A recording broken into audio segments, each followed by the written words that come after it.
Hello everyone, स्वागत है आप सभी का जीके मिनिमाइजर के इस यूट्यूब चैनल पे। आज अपने कंप्लीट करने वाले हैं राजस्थान इतिहास के अंतर्गत राजस्थान के प्रमुख प्रजामंडल आंदोलन के बारे में।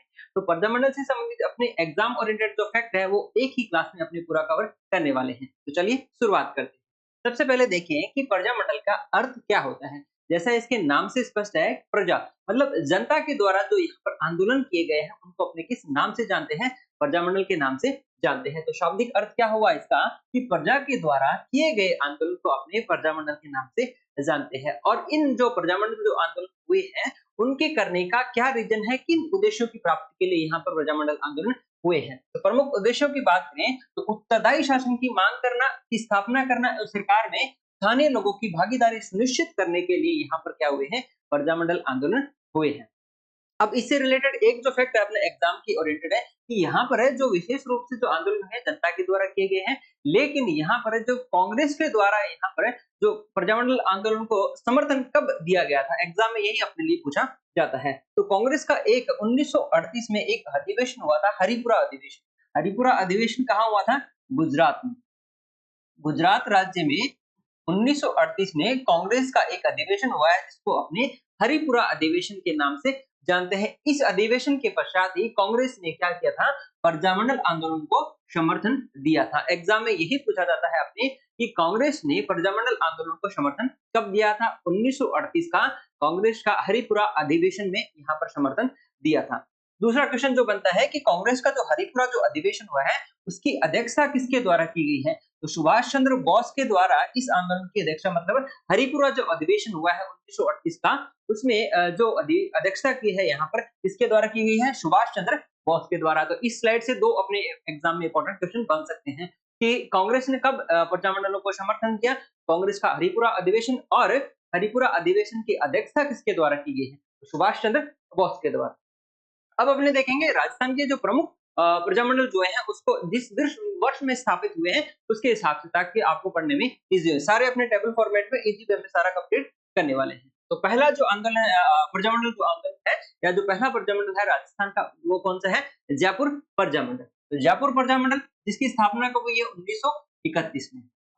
1931 में भी है। लेकिन यहाँ पर अगर आपको पूछ लिया जाए कि जयपुर में जन जागरण का या फिर जन चेतना का जो कार्य है किसके द्वारा किया गया था? अर्जुन लाल सेठी के द्वारा यहाँ पर जन चेतना का कार्य किया गया था। अब स्पेशली अपने यहाँ पर जयपुर प्रजामंडल की बात करें तो यहाँ पर प्रजामंडल की जो संस्थापक है, स्थापना की गई है कर्पूर चंद पाटनी के द्वारा। एग्जाम में काफी बार एग्जाम पूछ लिया जाता है कि जयपुर प्रजामंडल की स्थापना किसके द्वारा की गई थी। तो पहली बार जब ये स्थापित हुआ था 1931 में, उस समय इसके संस्थापक कौन थे? उनका नाम था कर्पूर चंद पाटनी था। क्या नाम था? कर्पूर चंद पाटनी। 1931 में जयपुर प्रजामंडल।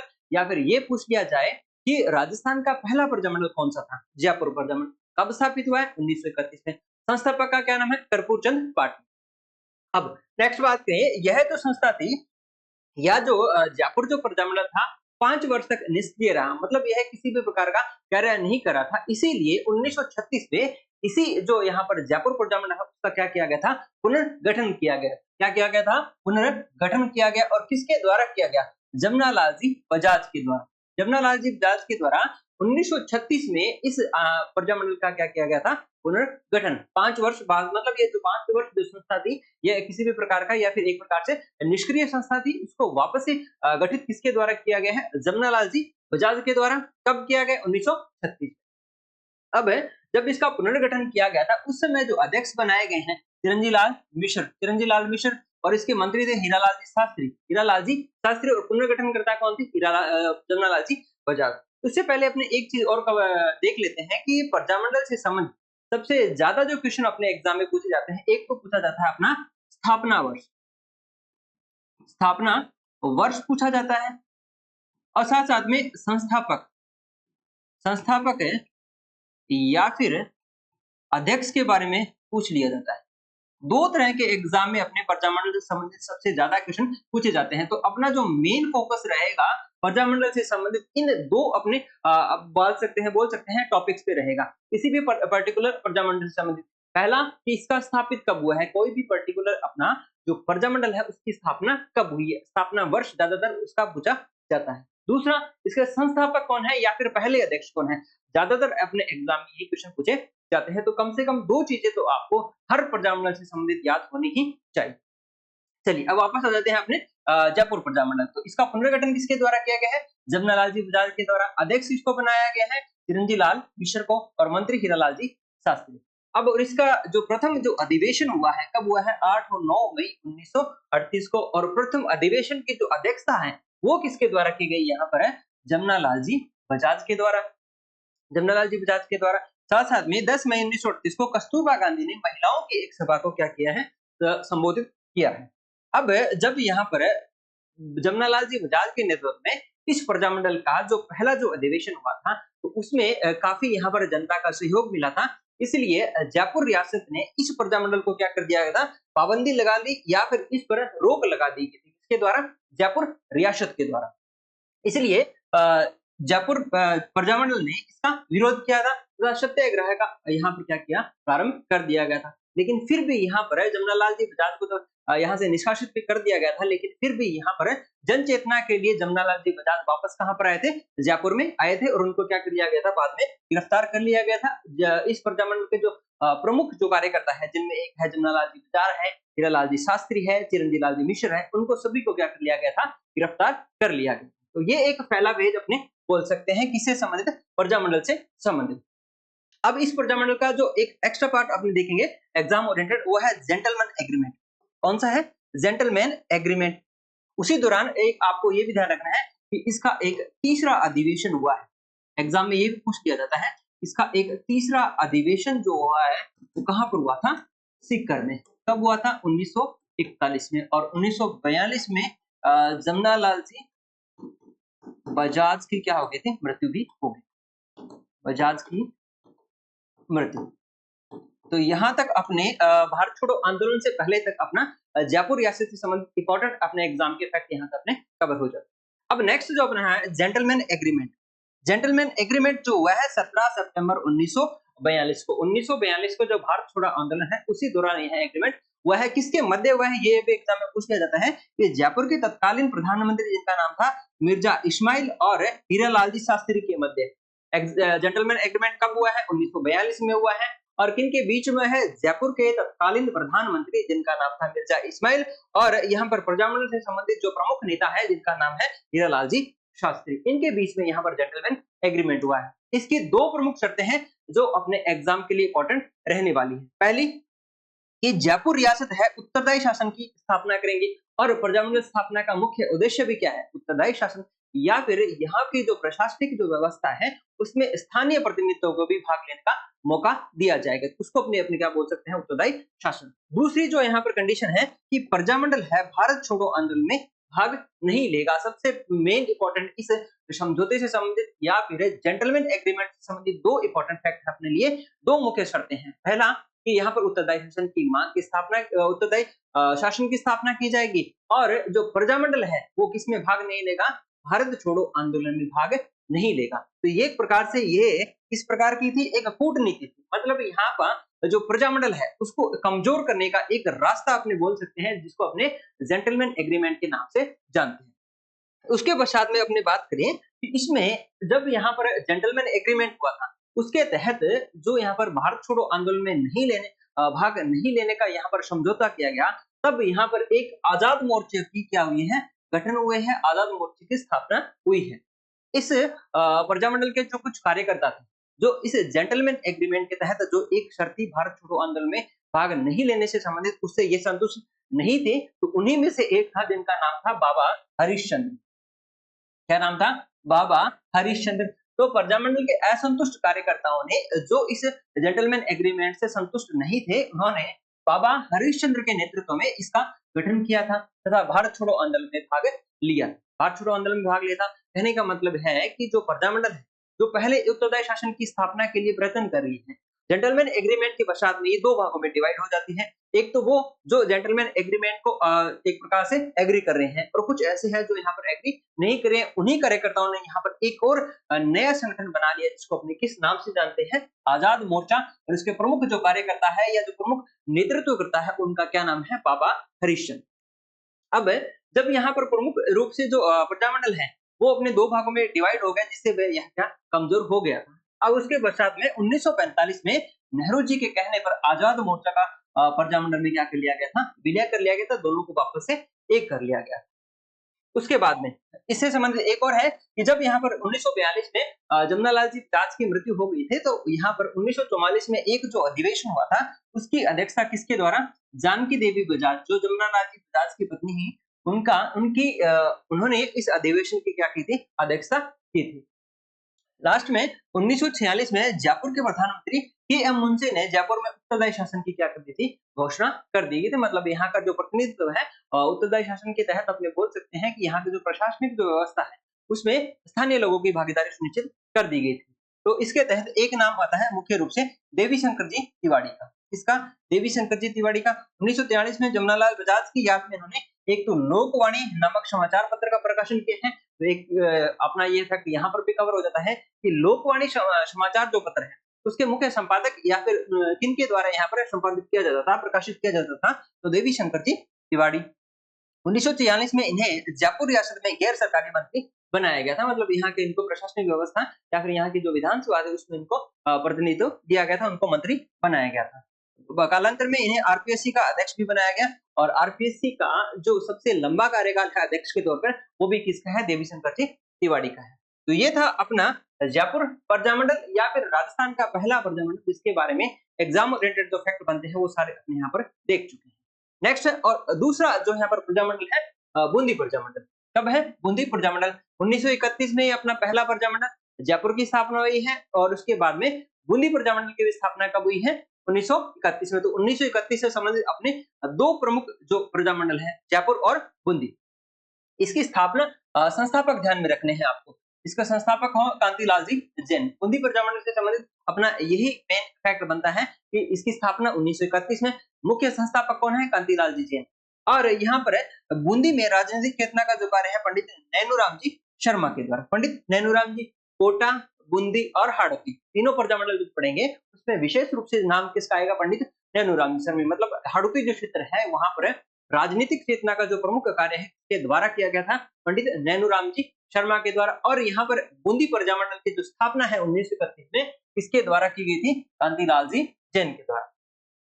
1937 में ऋषिदत्त मेहता प्रजामंडल के अध्यक्ष बने थे, जिन्हें क्या कर दिया गया था, बूंदी से निर्वासित कर दिया गया था। धीरे धीरे ये प्रजामंडल है जो स्लो हो रहा था, अपने कार्य में सफल नहीं हो रहा था, इसीलिए बूंदी में जब इनको निर्वासित किया जा चुका था फिर भी ये 1940 में पुनः बूंदी लौटकर इन्होंने आंदोलन की क्या करती थी, गति प्रदान की थी, मतलब कार्य प्रारंभ किया था। 1942 के भारत छोड़ो आंदोलन के दौरान प्रजामंडल के कार्यकर्ताओं को गिरफ्तार कर प्रजामंडल को गैर कानूनी घोषित कर दिया गया था। मतलब यहाँ पर किसी भी प्रकार के सभाओं पर रोक लगा दी गई थी, जनजागृति पर एक प्रकार से रोक लगाने का कार्य यहाँ पर कर दिया गया था, मतलब गैर कानूनी घोषित कर दिया गया था 1942 के दौरान। 1944 में ऋषिदत्त मेहता ने बूंदी राज्य लोक परिषद की स्थापना की थी और 25 मार्च 1948 को बूंदी का विलय पूर्व राजस्थान संघ में कर दिया गया था। मतलब राजस्थान एकीकरण का जो अपना दूसरा चरण, एकीकरण का दूसरा चरण, एकीकरण का दूसरा चरण, उसके अंतर्गत यहाँ पर बूंदी को क्या कर लिया गया था, सम्मिलित कर लिया गया। तो ये अपना बूंदी जो प्रजामंडल से संबंधित अपने इंपॉर्टेंट फैक्ट बन जाते हैं। नेक्स्ट बात करेंगे अपने तीसरा प्रजामंडल है जो है मारवाड़ प्रजामंडल 1934 में, जिसकी स्थापना हुई है। यहाँ पर जब मारवाड़ की बात करें तो विशेष रूप से एक नाम जो अपने को ध्यान रखना है वो है जयनारायण व्यास। जय नारायण व्यास मतलब जोधपुर या फिर मारवाड़ में, जोधपुर में या फिर अपने बोल सकते हैं मारवाड़ में राजनीतिक चेतना का जो कार्य है, राजनीतिक चेतना का जो कार्य है किसके द्वारा किया गया था, जयनारायण जी व्यास के द्वारा किया गया था। ज्यादातर जो अपना यहाँ पर किसके आसपास सारी चीजें देखने को मिलेगी, जयनारायण जी व्यास के द्वारा। तो 1920 में एक मारवाड़ सेवा संघ की स्थापना जयनारायण जी व्यास जी के द्वारा की गई है। 1923 में मारवाड़ हितकारिणी सभा की स्थापना की गई है। तो जयपुर जो मारवाड़ रियासत है उसके तहत मादा जो पशु हुआ करते थे उनके निष्कासित या फिर उनको जो अलग राज्यों में भेजने से संबंधित एक कानून या फिर एक्ट पारित हुआ था। तो उसी के विरोध में एक बनाई गई संस्था जिसका नाम है मारवाड़ हितकारिणी सभा, जिसका नेतृत्व किसके द्वारा किया गया था, जयनारायण जी व्यास के द्वारा किया गया। उसके पश्चात में 1929 में अखिल भारतीय देशी राज्य लोक परिषद का गठन किया गया, किसके द्वारा, जयनारायण जी व्यास के द्वारा। अब यह जो संगठन है अपना जो प्रथम जो अधिवेशन है जोधपुर में आयोजित करना चाहता था, लेकिन रियासत ने इस पर क्या कर दिया, प्रतिबंध लगा दिया। अतः जयनारायण व्यास ने पोपाबाई रिपोल, ये ध्यान रखना है, एक तो है इनकी दो पत्रिकाएं हैं, एक तो है पोपाबाई रिपोल और मारवाड़ की वर्तमान अवस्था या फिर मारवाड़ की अवस्था। ये दोनों भी एग्जाम में पूछ ली जाती है कि पोपाबाई रिपोल और मारवाड़ की अवस्था किन की पत्रिकाएं हैं, किनके द्वारा प्रकाशित करवाई जाती थी, तो जयनारायण जी व्यास के द्वारा। अतः जयनारायण व्यास ने पोपाबाई रिपोल एवं मारवाड़ की अवस्था नामक पत्रिकाओं से मारवाड़ के शासन की आलोचना की थी। इसीलिए इससे संबंधित जो प्रमुख जो नेतागण थे, जिनमें नाम है जयनारायण व्यास, आनंद राज सुराणा और भंवरलाल सराफ को क्या कर लिया गया, गिरफ्तार कर लिया गया। ये जो प्रमुख कार्यकर्ता थे इससे संबंधित, उनको गिरफ्तार कर लिया गया था। अब बात करेंगे अपने प्रजामंडल के बारे में, विशेष रूप से प्रजामंडल का। प्रजामंडल का जो गठन हुआ है 1934 में हुआ है, किसके द्वारा किया गया, जयनारायण जी व्यास के द्वारा। स्थापित गठन किसके द्वारा किया गया, जयनारायण जी व्यास के द्वारा। कब किया गया, 1934 में। और जिसके अध्यक्ष बनाए गए हैं भंवरलाल जी सर्राफ। इसको बनाया गया यहाँ पर अध्यक्ष भंवरलाल जी सर्राफ को इस प्रजामंडल के अध्यक्ष बनाए गए हैं। स्थापित किसके, जो मुख्य जो संस्थापक है जयनारायण जी व्यास, लेकिन जो इसके अध्यक्ष जो बनाए गए हैं भंवरलाल जी सर्राफ, दोनों ही अपने नाम इंपॉर्टेंट है। अब इसी दौरान एक कृष्णा दिवस मनाया गया है 1936 में। जोधपुर राज्य में एक जो कृष्णा नामक एक विधवा महिला थी, उसका अपहरण कर लिया गया था। तो उसकी माताजी ने यहाँ पर प्रजामंडल के सदस्यों से इस बारे में क्या की थी, शिकायत की थी। तो उसी के रिलेटेड एक जो दिवस मनाया जाता है कृष्णा दिवस। कृष्णा दिवस मनाया जाता है, और कब मनाया गया था, 1936 में। अगर एग्जाम में पूछ लिया जाता है कि कृष्णा दिवस का संबंध कौन से प्रजामंडल से है, तो जोधपुर या फिर मारवाड़ प्रजामंडल से है। 1936 में प्रजामंडल को गैरकानूनी घोषित कर दिया गया था। प्रजामंडल पर प्रतिबंध लगा होने से 1938 में मारवाड़ लोक परिषद की स्थापना की गई है। किसकी स्थापना की है, मारवाड़ लोक परिषद। जब यहाँ पर प्रजामंडल को गैरकानूनी घोषित कर दिया गया था, उसी के पश्चात में 1938 में यहाँ पर एक नई संस्था मारवाड़ लोक परिषद की स्थापना की गई है। इसके अध्यक्ष कौन बनाए गए हैं, रणछोड़ दास गट्टानी। कौन बनाए गए हैं, रणछोड़ दास गट्टानी। और जिनका उद्देश्य क्या था, उत्तरदायी शासन की मांग। जैसा प्रजामंडल का जो प्रमुख उद्देश्य है कि उत्तरदायी शासन की स्थापना करना, तो सेम यहाँ पर जो मारवाड़ लोक परिषद है, उसका भी स्थापना का जो प्रमुख उद्देश्य क्या है, उत्तरदायी शासन की स्थापना करना। इसी प्रकार से अंततः यह 1944 में जोधपुर नगर पालिका के चुनाव हुए थे, उसके तहत लोक परिषद के जो उनको बहुमत मिला था, और यहाँ पर द्वारकादास पुरोहित को क्या बना दिया गया था, अध्यक्ष बना दिया गया था। इसी तरह से यहाँ पर प्रजामंडल निरंतर कार्य करता था। अंततः यहाँ पर जयनारायण जी व्यास को क्या कर दिया गया था, मुख्यमंत्री नियुक्त कर दिया गया, मुख्यमंत्री नियुक्त कर दिया गया था 1948 में। राजस्थान के एकमात्र है जो मनोनीत और निर्वाचित जो अपने मुख्यमंत्री है, वो कौन है, जयनारायण जी व्यास है, एकमात्र है। तो ये था अपना जोधपुर से संबंधित। इसके अलावा कुछ इंपॉर्टेंट जो फैक्ट और बदलते हैं कि इस प्रजामंडल में कुछ महिलाओं ने जो शामिल हुई थी, या फिर इस प्रजामंडल में किन किन महिलाओं ने भाग लिया था। एग्जाम में ये भी पूछ दिया जाता है, जिनमें मेन नाम है महिमा देवी किंकर का। इनके बारे में एग्जाम में पूछा जाता है। महिमा देवी किंकर, कम से कम एक नाम आपको ध्यान इनके जोधपुर या फिर मारवाड़ प्रजामंडल से संबंधित ध्यान में रखनी है। तो ऐसी महिलाएं जिन्होंने मारवाड़ प्रजामंडल में हिस्सा लिया है, गोरजा व्यास है, महिमा देवी किंकर है, रमा देवी है, कृष्णा कुमारी है और दयावती है। अब इसके अलावा कुछ अपने जयनारायण व्यास से संबंधित कुछ फैक्ट है एग्जाम ओरिएंटेड, वो यहाँ पर देख लेते हैं। तो उनकी दो पुस्तकें जो पहले ही अपने कवर कर चुके हैं, कौन सी है, एक तो मारवाड़ की अवस्था और पोपाबाई रिपोल। एग्जाम में ज्यादातर पूछी जाती है, इसलिए अपने यहाँ पर रिविजन कर लेते हैं। इसके अलावा यहाँ इनके समाचार पत्र है, जो एक है पीप। एग्जाम में बहुत बार पूछा जा चुका है कि इंग्लिश का एक जो समाचार पत्र है पीप, ये किसके द्वारा संपादित किया जाता था, तो जयनारायण जी व्यास के द्वारा। अखंड भारत ये हिंदी में होता था। तरुण राजस्थान जो हिंदी भाषा का है, जो ब्यावर से प्रकाशित होता था। आगे बाण जो राजस्थानी भाषा का है, ब्यावर से प्रकाशित होता था। और यह राजस्थानी भाषा का पहला राजनीतिक समाचार पत्र है, जो पाक्षिक हुआ करता था। 15 दिनों में यह प्रिंट हुआ करता था। एग्जाम में पूछ लिया जाए कि राजस्थानी भाषा का पहला राजनीतिक समाचार पत्र यह है आगीबाण। आगीबाण और किसका है यह समाचार पत्र, तो जयनारायण जी व्यास के। कहां से प्रकाशित होता था, ब्यावर से। किस प्रकार का था, पाक्षिक यह समाचार प्रकाशित होता था। अब इसी प्रजामंडल से संबंधित एक और फैक्ट है अपना कि 1938 में सुभाष चंद्र बोस तथा विजय लक्ष्मी पंडित, जो नेहरू जी की बहन थी, उन्होंने जोधपुर की यहाँ पर क्या यात्रा की है, जिससे यहाँ के प्रजामंडल के जो कार्यकर्ता हैं उनको भी यहाँ पर प्रोत्साहन मिला था। तो ये फैक्ट भी अपने लिए बन जाता है। और इससे पहले अपने सुभाष चंद्र बोस के बारे में एक जो इसी क्लास में जब शुरुआत की थी कि कांग्रेस ने इनको प्रजामंडल को प्रत्यक्ष रूप से समर्थन कब दिया था, तो कांग्रेस का एक अधिवेशन हुआ था 1938 वाला, जिसकी अध्यक्षता भी किसके द्वारा की गई थी, सुभाष चंद्र बोस के द्वारा इसकी अध्यक्षता की गई। तो ये था अपना मारवाड़ प्रजामंडल। नेक्स्ट है अपना हाड़ौती प्रजामंडल। हाड़ौती प्रजामंडल, तो इसके संस्थापक कौन है, नैनूराम जी शर्मा। इस हाड़ौती प्रजामंडल की स्थापना कब हुई है, 1934 में हुई है। इसके द्वारा की गई है पंडित नैनूराम जी शर्मा, और एक सहयोगी के रूप में भी अपने को देख सकते हैं, सहयोगी, इनके सहयोगी थे पंडित अभिन्न हरि। अभिन्न हरि के सहयोग से इन्होंने हाड़ौती प्रजामंडल की स्थापना 1934 में की है। किसके द्वारा स्थापित की गई है, पंडित नैनूराम जी। हाड़ौती, बूंदी और कोटा, इन तीनों के बारे में अगर राजनीतिक चेतना के बारे में अगर पूछ लिया जाए, तो राजनीतिक चेतना का जो प्रमुख रूप से कार्य यहाँ पर पंडित नैनूराम जी शर्मा के द्वारा ही किया गया है। विशेष रूप से अपने हाड़ौती प्रजामंडल की बात में, तो संस्थापक कौन है, पंडित नैनूराम जी शर्मा, और इसके जो प्रथम अध्यक्ष जो बनाए गए हैं, हाजी फैज मोहम्मद। हाजी फैज मोहम्मद को इस प्रजामंडल के प्रथम अध्यक्ष बनाया गया। तो हाड़ौती प्रजामंडल से संबंधित अपने दो ही फैक्ट इंपॉर्टेंट है, संस्थापक, प्रथम अध्यक्ष और कब यह स्थापित हुआ है। नेक्स्ट अपना बीकानेर प्रजामंडल। बीकानेर प्रजामंडल जो स्थापित कब हुआ है, 1936 में इसका स्थापना की गई है। इससे पहले इसके थोड़ा सा बैकग्राउंड में देखें कि इसकी यहाँ पर कन्हैयालाल जी ढूंढ स्वामी गोपाल दास के द्वारा 1907 में सर्वहितकारिणी सभा, जिसकी स्थापना कहाँ पर हुई है, चूरू में। सर्वहितकारिणी सभा की स्थापना कब हुई है, चूरू में, और इसका जो गठन है वो किया गया था कब, 1907 में। कब किया गया, 1907 में। इसके द्वारा किया गया है, तो कन्हैयालाल जी ढूंढ और स्वामी गोपाल दास के द्वारा, जिसे चूरू की कांग्रेस भी कहा जाता है, जिसे कांग्रेस की चूरू भी कहा जाता था। यहाँ पर राजनीतिक चेतना का जो प्रारंभिक जो कार्य है, वहां पर इनमें अग्रणी नाम जो आते हैं, वो नाम है कन्हैयालाल जी ढूंढ और स्वामी गोपाल दास। इनके द्वारा एक जो संगठन का निर्माण यहाँ पर किया गया था, जिसको अपने सर्वहितकारिणी सभा के नाम से जानते हैं, जिसे चूरू की कांग्रेस के नाम से भी जाना जाता है। इनके द्वारा, इस सभा द्वारा 2 विद्यालयों की स्थापना की गई, जिसमें एक है कबीर पाठशाला जो दलितों हेतु, और दूसरी है पुत्री पाठशाला जो यहाँ पर लड़कियों के लिए स्थापित की गई है।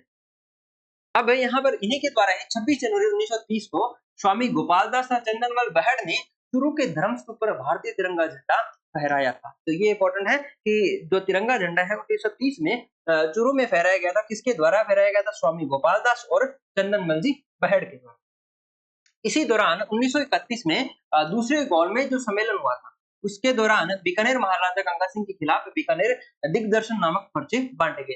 तो 1931 का जो दूसरा गौलमेज सम्मेलन हुआ है, उसमें भाग लेने के लिए कौन गए हुए थे, बीकानेर के तत्कालीन महाराजा गंगा सिंह जी। तो गंगा सिंह जी जब यहाँ पर गए थे, तो उनके खिलाफ या फिर उनके बारे में जो एक पत्रिका या फिर जो पर्चे बांटे गए थे, जिसको अपने बीकानेर दिग्दर्शन नामक बोलते हैं, बीकानेर दिग्दर्शन के नाम से जिसको जानते हैं, जिनमें उनकी आलोचना की गई थी, और ये कहाँ पर गए थे, गोलमेज सम्मेलन जो 1931 में हुआ है। तो इसी के लिए यहाँ पर एक केस चलाया गया, जिसको अपने बीकानेर षड्यंत्र मुकदमा के नाम से जानते हैं। जब यहाँ पर इनकी आलोचना की गई है तत्कालीन महाराजा गंगा सिंह जी की, तो इनकी आलोचना के लिए जो यहाँ पर जो लोग यहाँ पर इंक्लूड थे, उनके खिलाफ एक मुकदमा चलाया गया, जिसको अपने बीकानेर षड्यंत्र मुकदमा के नाम से जानते हैं, जो कब हुआ है, 1932 में हुआ है। बीकानेर दिग्दर्शन पर्चे के कारण कई राजनीतिक कार्यकर्ताओं को गिरफ्तार किया गया, जिनमें नाम है स्वामी गोपाल दास है, चंदनमल बहड़ है, सत्यनारायण सराफ है और खूबचंद जी सराफ है। ये चारों नाम अपने लिए इंपॉर्टेंट है, क्योंकि एक बार एग्जाम में लास्ट ईयर एग्जाम में पूछा जा चुका है कि जो बीकानेर दिग्दर्शन से संबंधित या फिर बीकानेर षड्यंत्र से संबंधित, इनमें कौन कौन है जो लोग सम्मिलित थे। तो चारों नाम अपने लिए इंपॉर्टेंट हो जाते हैं। अब बात करेंगे अपने बीकानेर प्रजामंडल के बारे में कि बीकानेर जो प्रजामंडल है, उसकी स्थापना कब की गई है, कहां पर की गई है। तो अक्टूबर 1936 में बीकानेर जो प्रजामंडल की स्थापना किसके कहां पर की गई है, कलकत्ता में। तो एक एग्जाम में ये भी क्वेश्चन अपने बन जाता है कि सबसे पहला कि बीकानेर प्रजामंडल की स्थापना हुई कहां पर है, कलकत्ता में हुई है। किसके द्वारा की गई है, तो उनका नाम है वैद्य मग्गाराम। वैद्य मग्गाराम जी जो इनके संस्थापक भी है, साथ साथ में इसके बीकानेर प्रजामंडल के प्रथम अध्यक्ष भी हैं, वैद्य मग्गाराम जी। साथ साथ में लक्ष्मी देवी आचार्य है, गुप्ता प्रसाद है, रघुवर दयाल गोयल है। ये 4 प्रमुख रूप से नाम अपने को ध्यान रखने हैं बीकानेर प्रजामंडल से, लेकिन इससे भी ज्यादा इंपॉर्टेंट है यहाँ पर इसके संस्थापक जो, और साथ साथ में इसके प्रथम अध्यक्ष भी वैद्य मग्गाराम जी, इनके बारे में ही ज्यादातर एग्जाम में पूछ लिया जाता है। चलिए, और इसके साथ-साथ में एक इसकी स्थापना से संबंधित एक चीज़ और ध्यान रखना है कि राजस्थान का ऐसा प्रजामंडल जिसकी स्थापना राजस्थान से बाहर हुई है। विशेष रूप से अपने 3 ऐसे प्रजामंडल हैं जिनकी स्थापना राजस्थान से बाहर हुई। इनमें पहला कौन-सा अपने पढ़ रहे हैं? बीकानेर वाला। कहाँ पर स्थापना हुई? 1936 में कलकत्ता में इसकी स्थापना की गई है और मुख्य रूप से संस्थापक में नाम किसका आता है? तो वैद्य मागाराम जी। उसके बाद में जुलाई 1942 में बीकानेर राज्य लोक परिषद का गठन रघुवर दयाल गोयल के द्वारा की गई है। किसके लिए? उत्तरदायी शासन की स्थापना के लिए। एग्जाम में ये पूछा जा सकता है कि बीकानेर राज्य लोक परिषद का गठन किसके द्वारा किया गया? नाम क्या आता है? रघुवर दयाल गोयल, जो इसके प्रजामंडल के प्रमुख संस्थापक सदस्यों में भी से है और साथ-साथ में ये बीकानेर राज्य लोक परिषद के संस्थापक भी है। कौन? रघुवर दयाल गोयल। 17 जुलाई को बीकानेर रियासत में बीरबल दिवस मनाया गया था। जब अपने राजस्थान के किसान आंदोलन पढ़ते हैं तो यहाँ पर एक है किसान आंदोलन के दौरान एक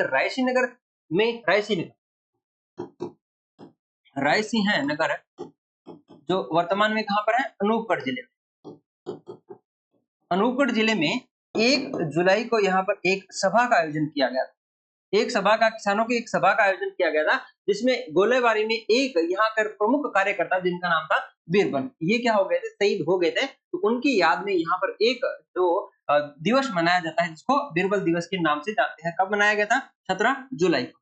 17 जुलाई को एग्जाम में ये पूछ लिया जाता है कि बीरबल दिवस का संबंध कौन से किसान आंदोलन या फिर प्रजामंडल आंदोलन से? तो बीकानेर वाला ध्यान रखना है। कब मनाया जाता है? 17 जुलाई को, क्योंकि इनकी जो रायसी नगर जो वर्तमान में अनूपगढ़ जिले के अंतर्गत है, वहां पर गोलीबारी में जो किसानों की जो सभा हुई थी तो उनमें गोलीबारी के कारण इनकी मृत्यु हो गई थी। इसलिए यहाँ पर 17 जुलाई को क्या मनाया गया था? बीरबल दिवस मनाया गया था। अब उसके पश्चात में लास्ट में है अपना 30 मार्च 1949 को बीकानेर वृहद राजस्थान में सम्मिलित हो गया था। राजस्थान एकीकरण का जो चौथा चरण है, एकीकरण का चौथा चरण है, जो चरण है उसके अंतर्गत बीकानेर अपने राजस्थान में सम्मिलित हो गया। ठीक है, तो ये था अपना बीकानेर प्रजामंडल से संबंधित। इसमें मोस्ट इंपोर्टेंट अपने लिए है कि इसकी स्थापना कब हुई है? 1936 में। किसके द्वारा की गई? वैद्य मागाराम जी के द्वारा की गई। साथ में बीकानेर राज्य लोक परिषद की स्थापना की गई रघुवीर दयाल गोयल के द्वारा। और बीकानेर प्रजामंडल की जो स्थापना है वो राजस्थान से बाहर कहाँ पर की गई है? कलकत्ता में की गई है। और एक है बीरबल दिवस जो 17 जुलाई को मनाया गया। तो बीकानेर प्रजामंडल से संबंधित अपने इंपॉर्टेंट जो फैक्ट है वो यहाँ तक अपने कवर हो जाते हैं।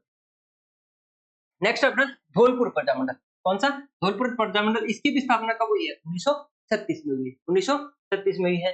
प्रजामंडल की जो मुख्य संस्थापक है जिनमें नाम है ज्वाला प्रसाद जिज्ञासु। या फिर अपने ये पूछ दिया जाए कि धौलपुर में जो राजनीतिक चेतना का जो कार्य है विशेष रूप से उनमें 2 नाम आते हैं। एक तो ज्वाला प्रसाद जिज्ञासु का, साथ में कृष्णदत्त जी पालीवाल का। 2 नाम विशेष है। और यहाँ पर धौलपुर प्रजामंडल के जो संस्थापक सदस्य है वो भी कौन है? ज्वाला प्रसाद जिज्ञासु और कृष्णदत्त जी पालीवाल, जो इस प्रजामंडल के प्रथम अध्यक्ष भी है। तो धौलपुर प्रजामंडल के जो संस्थापक है उनका क्या नाम है? ज्वाला प्रसाद जिज्ञासु। और धौलपुर प्रजामंडल के जो प्रथम अध्यक्ष है उनका क्या नाम है? कृष्णदत्त जी पालीवाल। कब स्थापित हुआ है? 1936 में। और 1936 में ही अपने एक और पढ़ के आए हैं, कौन सा? बीकानेर वाला। 1931 में भी 2 पढ़ के आए हैं, कौन से? जयपुर और बूंदी। इसके अलावा 1936 में भी कौन से पढ़ चुके हैं? बीकानेर और धौलपुर वाला। ठीक है, इसी दौरान एक तसीमो कांड हुआ है। तसीमो कांड यहाँ पर एक गोलीबारी हुई है अप्रैल 1947 में। प्रजामंडल की सभा पर पुलिस द्वारा फायरिंग की गई। उनमें से 2 कार्यकर्ता शहीद हो गए थे, पंचम सिंह जी और छत्तर सिंह। ठाकुर पंचम सिंह और ठाकुर छत्तर सिंह। एग्जाम अभी 2023 में एक एग्जाम हुआ था, उसके अंतर्गत पूछा गया था कि ठाकुर पंचम सिंह, ठाकुर छत्तर सिंह का संबंध किससे है? तो यहाँ पर ऑप्शन में दिया गया था तसीमो कांड। तसीमो कांड ऑप्शन में आ सकता है या फिर आ सकता है धौलपुर प्रजामंडल। दोनों में से अपने ध्यान रखना है। लेकिन अगर आपको तसीमो कांड अगर ऑप्शन में आता है तो चूज सबसे पहले कौन सा करना है? तसीमो कांड। और 2023 में एग्जाम में ये क्वेश्चन पूछा भी जा चुका है कि ठाकुर पंचम सिंह और ठाकुर छत्तर सिंह का संबंध किससे है? धौलपुर प्रजामंडल या फिर तसीमो कांड से। 18 मार्च 1948 को धौलपुर का मत्स्य संघ में विलय हो गया था। अपने राजधानी एकीकरण का जो पहला चरण है जिसको अपने मत्स्य संघ के नाम से जानते हैं, जो कब हुआ है? 18 मार्च 1948 को। उसके तहत धौलपुर का मत्स्य संघ में क्या कर दिया गया था? विलय कर दिया गया था। धौलपुर प्रजामंडल से संबंधित इंपॉर्टेंट फैक्ट अपने कितने हैं? नेक्स्ट अपना मेवाड़ प्रजामंडल। कौन सा है? मेवाड़ प्रजामंडल स्थापना कब हुई है? 24 अप्रैल 1938 को। कब? 24 अप्रैल 1938 को। प्रजामंडल की जो स्थापना है बलवंत सिंह मेहता के घर पर की गई है और इसके संस्थापक सदस्यों में नाम आता है बलवंत सिंह मेहता जो इसके अध्यक्ष बने थे, भूरेलाल जी बयां जो उपाध्यक्ष है और माणिक्यलाल वर्मा जो महामंत्री बने। महामंत्री बने थे। प्रथम अध्यक्ष या फिर इसके संस्थापक भी बोल दिया जाए तो है बलवंत सिंह मेहता, भूरेलाल जी भैया को उपाध्यक्ष बनाया गया और माणिक्यलाल जी वर्मा को यहाँ पर क्या बनाया गया है, महामंत्री बनाया गया है। मेवाड़ रियासत ने प्रजामंडल पर रोक लगा दी थी। माणिक्यलाल वर्मा ने अजमेर से प्रजामंडल चलाया था। जब यहाँ पर मेवाड़ रियासत के द्वारा इस प्रजामंडल को अवैध घोषित कर दिया गया था, तब यहाँ पर माणिक्यलाल जी वर्मा गांधी जी से मिलने वर्धा में गए। वर्धा में मिलने के पश्चात में इन्होंने निर्णय किया कि इस प्रजामंडल का जो संचालन है वो मेवाड़ से बाहर कहां पर किया जाएगा, अजमेर से किया जाएगा। तो आपको पूछ लिया जाए कि माणिक्यलाल वर्मा ने मेवाड़ रियासत के द्वारा यहाँ पर इसको गैर कानूनी घोषित करने के बाद इसका संचालन कहां से किया गया था, माणिक्यलाल जी वर्मा के द्वारा। कहां से किया गया था, अजमेर के द्वारा, अजमेर से। माणिक्यलाल वर्मा ने अजमेर में ही मेवाड़ का वर्तमान शासन नामक पुस्तक लिखी। इस पुस्तक में मेवाड़ के शासन की आलोचना की गई थी। तो एक अपने लिए ये इंपॉर्टेंट है कि मेवाड़ का वर्तमान शासन पुस्तक की रचना किसके द्वारा की गई है, माणिक्यलाल जी वर्मा के द्वारा। कहां से की गई है, अजमेर से की गई है। प्रजामंडल ने सत्याग्रह में प्रारंभ कर दिया गया था और इसके जो प्रथम सत्याग्रही है उनका नाम है रमेश चंद्र व्यास। क्या नाम है उनका, रमेश चंद्र जी व्यास। भूरेलाल जी भैया को सरड़ा किला जो उदयपुर में है इनमें नजरबंद कर दिया गया था। मतलब यहाँ के जो इस प्रजामंडल से संबंधित जो मुख्य कार्यकर्ता है उनको यहाँ पर गिरफ्तार कर लिया गया था, जिसमें एक नाम है भूरेलाल जी भैया जो इस प्रजामंडल के क्या है, उपाध्यक्ष है। इस प्रजामंडल के उपाध्यक्ष कौन है, भूरेलाल जी भैया। उनको गिरफ्तार कर लिया गया और उनको कहां पर नजरबंद किया गया था, सरड़ा किला में। सरड़ा किला जिसे अपने मेवाड़ का काला पानी भी कहा जाता है। सरड़ा किला को क्या बोला जाता है, मेवाड़ का काला पानी। 1942 के भारत छोड़ो आंदोलन में मेवाड़ प्रजामंडल ने भाग लिया था और प्रजामंडल में राजाओं अंग्रेजों का साथ छोड़ो का भी नारा यहाँ पर दिया गया। अब इसका प्रथम जो अधिवेशन है वो कब हुआ है, नवंबर 1941 को और इसके जो अध्यक्ष है माणिक्यलाल जी वर्मा और यह कहां पर होगा, आयोजित हुआ है उदयपुर में। इसका उद्घाटन किया गया था जेपी कृपलानी के द्वारा और विजय लक्ष्मी पंडित ने खादी प्रदर्शनी का क्या किया है, यहाँ पर उद्घाटन किया है। तो ये एग्जाम में पूछा जा चुका है कि मेवाड़ प्रजामंडल है उसके जो प्रथम जो अधिवेशन के उद्घाटनकर्ता कौन थे, ये एग्जाम में आया है जेबी कृपलानी। क्या नाम उनका, जेबी कृपलानी। और विजय लक्ष्मी पंडित ने खादी प्रदर्शनी का भी यहाँ पर किया गया है, उद्घाटन किया है। नेक्स्ट 1946 में अखिल भारतीय देशी राज्य लोक परिषद का जो 7वां अधिवेशन है उदयपुर में आयोजित किया गया था। एग्जाम में ये पूछा जा चुका है और इसके अध्यक्षता किसके द्वारा की गई, पंडित जवाहरलाल जी नेहरू के द्वारा। और इस प्रजामंडल में जो प्रमुख महिलाएं हैं जिन्होंने इस प्रजामंडल में विशेष रूप से भाग लिए, जिनका नाम है नारायणी देवी, भगवती देवी, स्नेहलता, सीमा देवी और गंगाबाई। ये कुछ प्रमुख जो महिला है जिन्होंने इस प्रजामंडल के दौरान भाग लिया। नेक्स्ट है शाहपुरा प्रजामंडल, जिसकी स्थापना 18 अप्रैल 1938 को हुई है। संस्थापक सदस्य है रमेश चंद्र जी ओझा और अन्य अगर सहयोगी सदस्यों की बात करें तो इनमें है लादूराम जी व्यास, एक है अभय सिंह जी डांगी जो इस प्रजामंडल के पहले अध्यक्ष भी है। तो इस शाहपुरा प्रजामंडल के अगर आपको एक नाम देखने को मिल सकता है संस्थापक में, रमेश चंद्र जी ओझा, और इसके प्रथम अध्यक्ष कौन है, अभय सिंह जी डांगी। अभय सिंह जी डांगी एकमात्र रियासत है जिसने पूर्ण उत्तरदायी शासन क्या किया है, यहाँ पर स्थापित किया है, पूर्ण उत्तरदायी शासन स्थापित किया है। महाराजा सुदर्शन देव ने गोकुललाल असावा जो 1945 में प्रजामंडल के अध्यक्ष हुए थे। गोकुललाल जी असावा जो 1945 में इस प्रजामंडल के क्या हुआ करते थे, अध्यक्ष भी हुआ करते थे। उनको यहाँ पर क्या बना दिया गया है, प्रधानमंत्री बना दिया गया था। किसके द्वारा, महाराजा सुदर्शन के द्वारा, सुदर्शन देव के द्वारा। और राजस्थान का एकमात्र ऐसा जो अपने बोल सकते हैं रियासत जिसने पूर्ण उत्तरदायी शासन की क्या किए हैं, यहाँ पर स्थापना की है, पूर्ण उत्तरदायी शासन स्थापित किया। तो ये है अपना शाहपुरा वाला। नेक्स्ट है अलवर प्रजामंडल। अलवर प्रजामंडल की स्थापना है 1938 में। राजस्थान के जो लगभग अपने प्रजामंडल देखते हैं उनकी स्थापना 1938 या 1938 के बाद हुई है ज्यादातर। क्यों, क्योंकि 1938 के हरिपुरा अधिवेशन के पश्चात ही यहाँ पर जो कांग्रेस ने यहाँ पर समर्थन दिया था। तो कांग्रेस के जो कार्यकर्ता है उन्होंने भी यहाँ पर प्रत्यक्ष रूप से इस प्रजामंडल आंदोलन के दौरान भाग लिया है, जिसमें एक अपने पढ़ चुके हैं मेवाड़ वाला।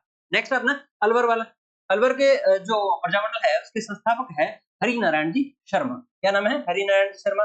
इसका प्रथम जो अधिवेशन हुआ है 1944 में, लेकिन ये प्रजामंडल स्थापित कब हुआ है, इसका गठन कब हुआ है, 1938 में प्रथम जो अधिवेशन हुआ है 1944 में। इसके जो अध्यक्षता की गई है भवानी शंकर जी शर्मा के द्वारा। इसके द्वारा, भवानी शंकर जी शर्मा के द्वारा। और हरिनारायण जी शर्मा जो इसके संस्थापक है, उनके कुछ अन्य संगठन भी है जो इनसे संबंधित है आदिवासी संगठन जो जनजातियों के लिए है, वाल्मीकि संघ और अस्पृश्यता स्पष्टता निवारण संघ। ये किसके संघ है?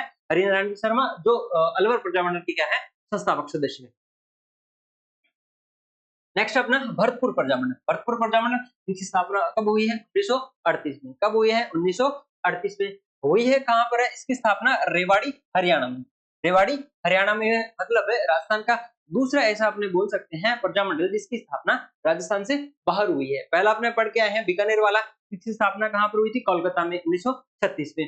ठीक है, विजय मकाराम जी के द्वारा की गई थी। अब यहाँ पर पढ़ रहे हैं अपने भरतपुर, इसकी स्थापना कहां पर हुई है? हरियाणा में। हरियाणा के कहां पर? रेवाड़ी में। रेवाड़ी हरियाणा में इसकी स्थापना हुई है।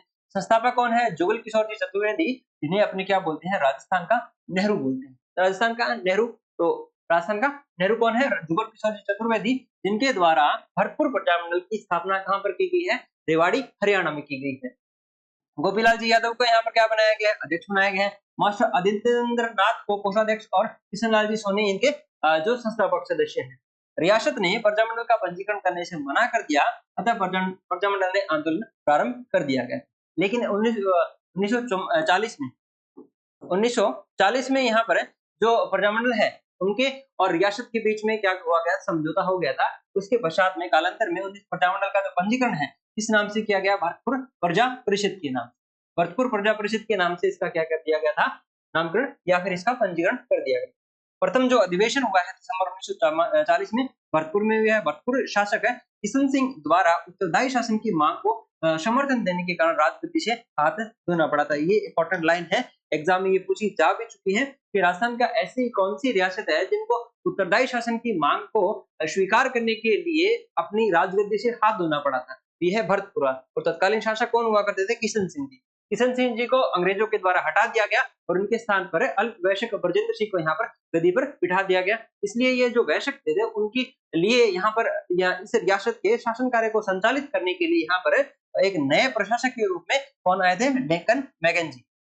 अंग्रेज डेक्कन मैकेंजी को यहाँ पर भरतपुर का नया प्रशासक बना दिया गया और यहाँ पर जो शासक बना दिए गए थे उनका नाम था ब्रजेंद्र सिंह।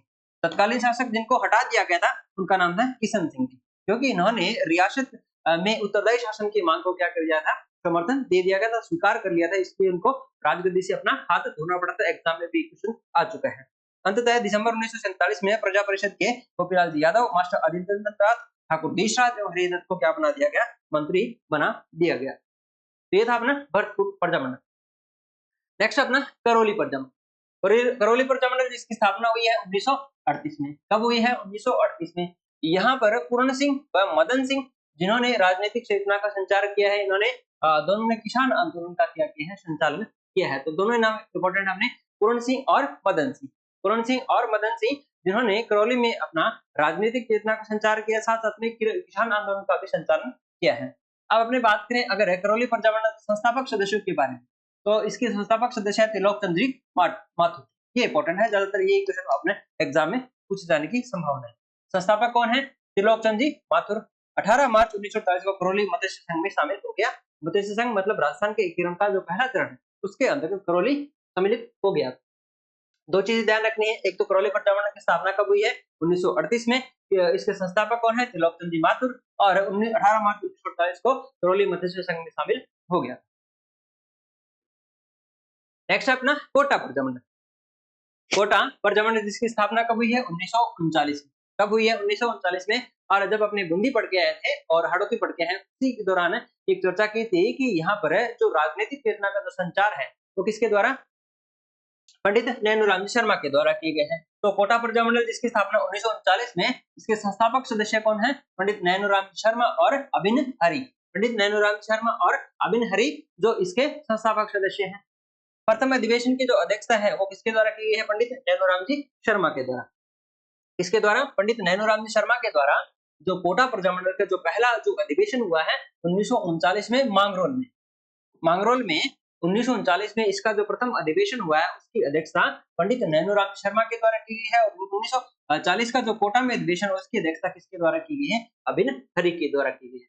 इस कोटा प्रजामंडल के दौरान जो अपनी बात करें, विशेष रूप से जो कार्य है वो किसके द्वारा किया जा रहा था? पंडित नैनूराम जी शर्मा के द्वारा किया जा रहा था। लेकिन इनकी जो आकस्मिक मतलब मृत्यु हो गई थी, आकस्मिक मृत्यु होने की वजह से यहाँ पर कोटा प्रजामंडल की जो बागडोर है बाद में किसने संभाली थी? पंडित अभिन हरि के द्वारा, पंडित अभिन हरि के द्वारा। लेकिन प्रारंभिक रूप से बात करें तो प्रारंभिक जो इस कोटा प्रजामंडल का जो संचालन है वो विशेष रूप से किसके द्वारा किया जा रहा था? पंडित नैनोराम जी शर्मा। लेकिन इनकी मृत्यु के पश्चात में यहाँ पर बागडोर किसके हाथ में आई थी? अभिन हरि के द्वारा।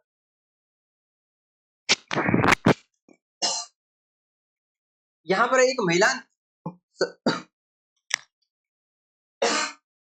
यहाँ पर एक महिला सम्मेलन हुआ है जिसकी अध्यक्षता किसके द्वारा की गई है? शारदा भार्गव के द्वारा।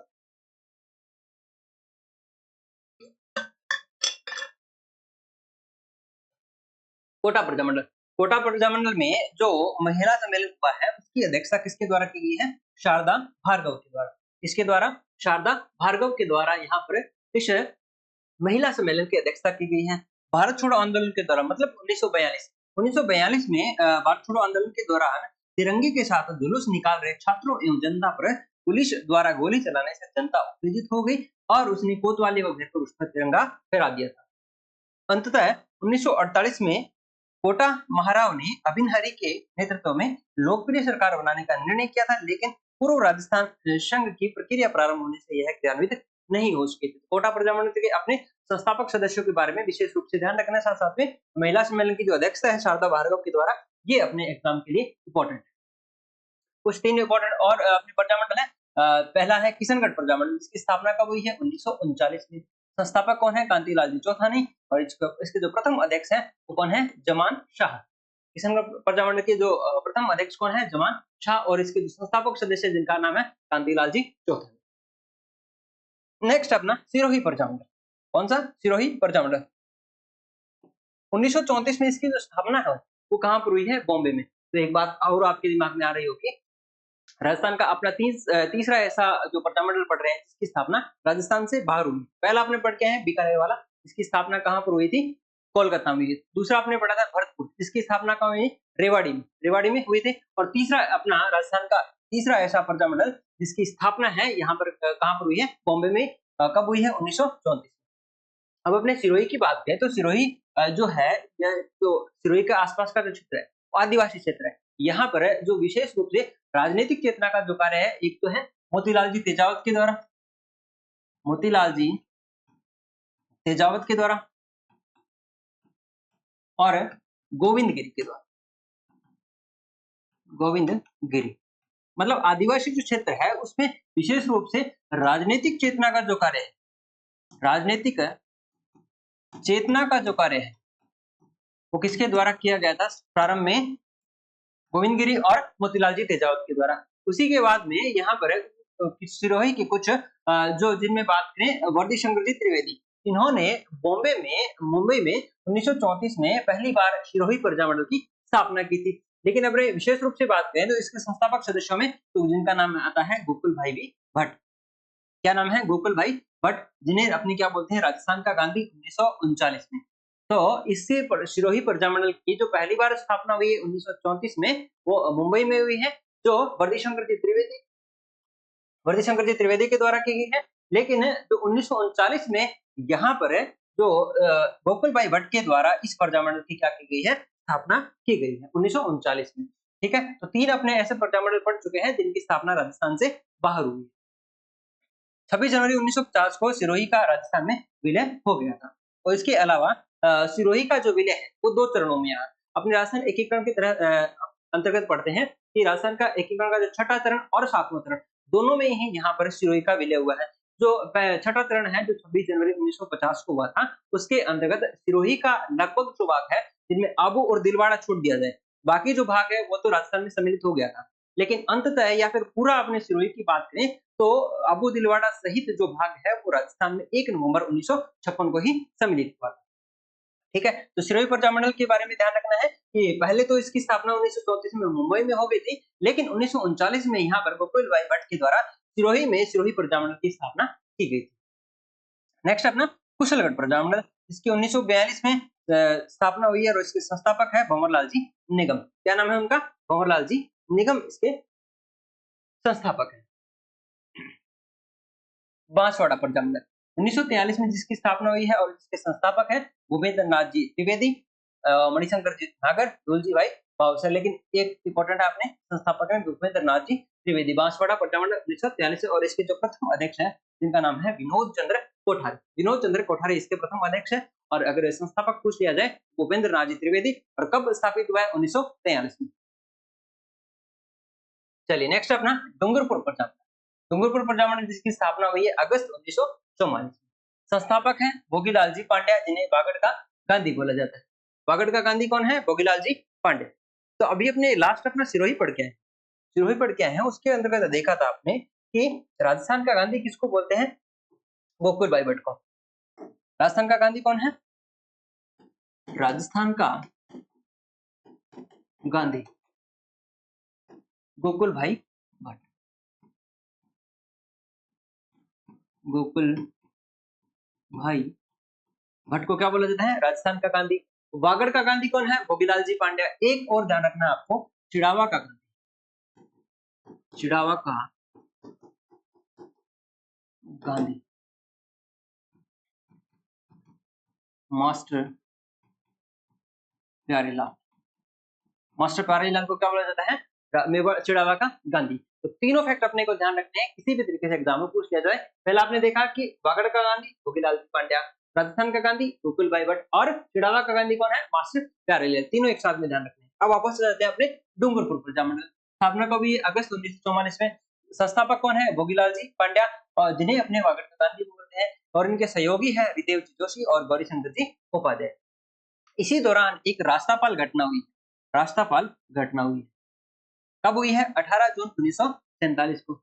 इस घटना में अध्यापक है नाना भाई और भील बालिका कालीबाई शहीद हो गए थे। रास्तापाल घटना के दौरान यहाँ पर शिक्षा से संबंधित एक अपने पढ़ते हैं। जब यहाँ पर जो इनके कालीबाई एक भील बालिका थी जो 13 वर्षीय बालिका थी, उनके अध्यापक नानाबाई और शेंगाबाई, नानाबाई और शेंगाबाई को जब यहाँ पर अंग्रेज लेके जा रहे थे, तो इसको जो विरोध है किसके द्वारा किया गया था?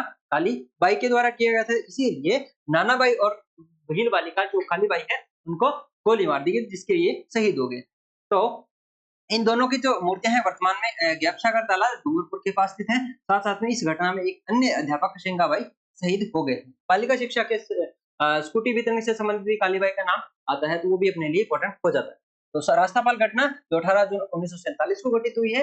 इस घटना के दौरान जो कालीबाई और इनके अध्यापक नानाबाई जो शहीद हो गए थे, साथ साथ में इनके एक और अन्य अध्यापक शेंगाबाई क्या हो गए थे? घायल हो गए थे। अंततः महारावल ने मार्च 1948 में गौरीशंकर उपाध्याय के नेतृत्व में लोकप्रिय सरकार बनाने का क्या किया था? फैसला किया था। तो ये है अपना डूंगरपुर प्रजामंडल। नेक्स्ट अपना जैसलमेर प्रजामंडल जो 15 दिसंबर 1945 को हुआ है। 15 दिसंबर 1945 को इस प्रजामंडल के क्या हुआ है? गठन हुआ है। यहाँ पर जैसलमेर में जनजागृति का जो श्रेय है वो किसको दिया जाता है? सागरमल गोपा को दिया जाता है। किसको? सागरमल गोपा को दिया जाता है। इनसे संबंधित अपने दो तीन बुक ध्यान रखनी है। एक है जैसलमेर का गुंडा राज, जैसलमेर का गुंडा राज। साथ साथ में एक है आजादी के दीवाने, आजादी के दीवाने, आजादी के दीवाने। साथ साथ में एक है रघुनाथ सिंह का मुकदमा, रघुनाथ सिंह का मुकदमा। ये तीनों बुक्स अपने को ध्यान में रखनी। किससे संबंधित? सागरमल गोपा से संबंधित, क्योंकि इनको जैसलमेर में जनजागृति लाने का श्रेय दिया जाता है। किसको? सागरमल गोपा को। इन्होंने यहाँ की जो प्रशासनिक व्यवस्था है, यहाँ के जो शासक वर्ग है उनका विरोध किया था। साथ साथ में जब इनको गिरफ्तार कर लिया गया, गिरफ्तार होने के बाद में जेल में भी इन्होंने अलग अलग बुक्स लिखी थी। उसके पश्चात में अंततः यहाँ पर इनके जो जहां पर इनको गिरफ्तार किया गया था, तो वहां पर गुमान सिंह नामक जो यहाँ पर सैन्य अधिकारी थे, इन्होंने इन पर केरोसिन का तेल चढ़ा के इनको जिंदा जला दिया। ठीक है, तो जनजागृति का श्रेय अपने दिया जाता है सागरमल गोपा के सागरमल गोपा को। और इनकी 3 पुस्तक अपने ध्यान रखनी है जो अपने एग्जाम के लिए इंपॉर्टेंट है। जैसलमेर का गुंडा राज है, आजादी के दीवाने हैं और साथ साथ में एक है रघुनाथ सिंह का मुकदमा। अब जैसलमेर प्रजामंडल पे आते हैं, तो इसकी जो स्थापना है वो किसके द्वारा की गई है? बीठालाल जी व्यास के द्वारा। प्रजामंडल की जो स्थापना है वो कहाँ पर की गई है? जोधपुर में की गई। कहाँ पर की गई है? जोधपुर में की गई है। अब 3 अपने ऐसे प्रजामंडल पढ़ चुके हैं जिनकी स्थापना अपने राजस्थान से बाहर हुई है। अगर आपको ये पूछ लिया जाए कि राजस्थान के ऐसा प्रजामंडल जिसकी स्थापना राजस्थान में हुई है लेकिन अपने मूल स्थान या फिर जो अपनी रियासत में नहीं हुई है, तो ऐसा कौन सा प्रजामंडल है? जैसलमेर प्रजामंडल, जिसकी स्थापना कहाँ पर हुई है? जोधपुर में हुई है। तो ये भी अपने को ध्यान रखना है। रघुनाथ सिंह ने माहेश्वरी नवयुग मंडल का गठन किया है 1932 में, और 14 नवंबर 1930 को जैसलमेर में जवाहर दिवस मनाया गया था। तो ये भी अपने लिए एग्जाम में पूछा जा सकता है कि जवाहर दिवस कौन से अपने प्रजामंडल के दौरान मनाया गया था। तो जैसलमेर प्रजामंडल, जैसे अपने कृष्णा दिवस पढ़ा था, वैसे ही अपने जवाहर दिवस भी अपने लिए इंपॉर्टेंट हो जाता है। तो ये अपने जैसलमेर प्रजामंडल से संबंधित कुछ इंपॉर्टेंट फैक्ट ध्यान में रखने। नेक्स्ट है अपना प्रतापगढ़ प्रजामंडल, जो 1945 में स्थापित हुआ। 1936 में ठक्कर बाबा की प्रेरणा से अमृतलाल पाइक ने हरिजन पाठशाला की स्थापना की है। मतलब प्रजामंडल जो प्रतापगढ़ जो क्षेत्र है, इसमें राजनीतिक चेतना का जो कार्य है विशेष रूप से ठक्कर बाबा और अमृतलाल पाइक ने किया है। अमृतलाल पाइक और प्रतापगढ़ प्रजामंडल के जो संस्थापक है वो भी कौन है? अमृतलाल जी पाइक, साथ साथ में चुनीलाल प्रभाकर इनके सहयोगी है। मार्च 1948 में अमृतलाल पाइक और माणिक्यलाल शाह को क्या बना दिया गया था? मंत्री बनाया गया था। तो प्रतापगढ़ प्रजामंडल से संबंधित एक तो अपना स्थापना वर्ष जो 1945 है, साथ साथ में इसके संस्थापक कौन है? अमृतलाल जी पाइक। ये दो फैक्ट अपने लिए इंपॉर्टेंट है।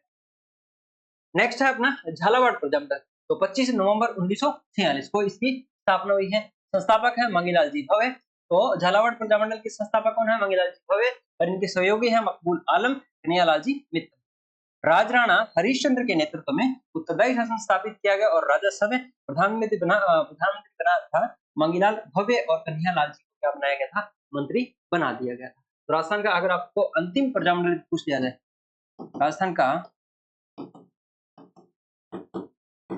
अंतिम प्रजामंडल, तो ये भी कौन सा है? अपना झालावाड़ प्रजामंडल। झालावाड़ प्रजामंडल अपना राजस्थान का अंतिम प्रजामंडल है। तो ये भी अपने लिए ध्यान में रखना है, और साथ साथ में ये भी ध्यान रखना है कि राजस्थान का ऐसा कौन सा प्रजामंडल है जो अपने यहाँ की रियासत के संरक्षण में बना था, वो भी कौन सा? झालावाड़ प्रजामंडल। क्योंकि यहाँ पर जो प्रजामंडल जो स्थापित हुआ है उसके बाद में यहाँ पर उत्तरदायी शासन की मांग को स्वीकार जब किया गया है, तो यहाँ पर उत्तरदायी शासन के तहत प्रधानमंत्री कौन बना था?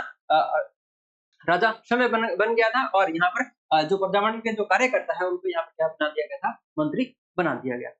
तो ये था अपना राजस्थान के प्रजामंडल से संबंधित अपने इंपॉर्टेंट जो फैक्ट है, जिसको अपने अरेंज वे में जिस प्रकार वर्ष में इनकी स्थापना हुई है, वैसे वैसे अपने अरेंज करते हुए सारे जो प्रजामंडल है वो कंप्लीट कर चुके हैं। तो उम्मीद है आज का सेशन आपको अच्छा लगा होगा। इसलिए क्लास के लिंक को शेयर करना है, टेलीग्राम ग्रुप आपको ज्वाइन करना है, जिसका लिंक आपको डिस्क्रिप्शन में मिल जाएगा। साथ साथ में चैनल को भी सब्सक्राइब करना है और वीडियो को भी शेयर करना है। मिलते हैं नेक्स्ट वीडियो में, तब तक आपका बहुत बहुत धन्यवाद। जय हिंद, जय भारत, जय जय राजस्थान।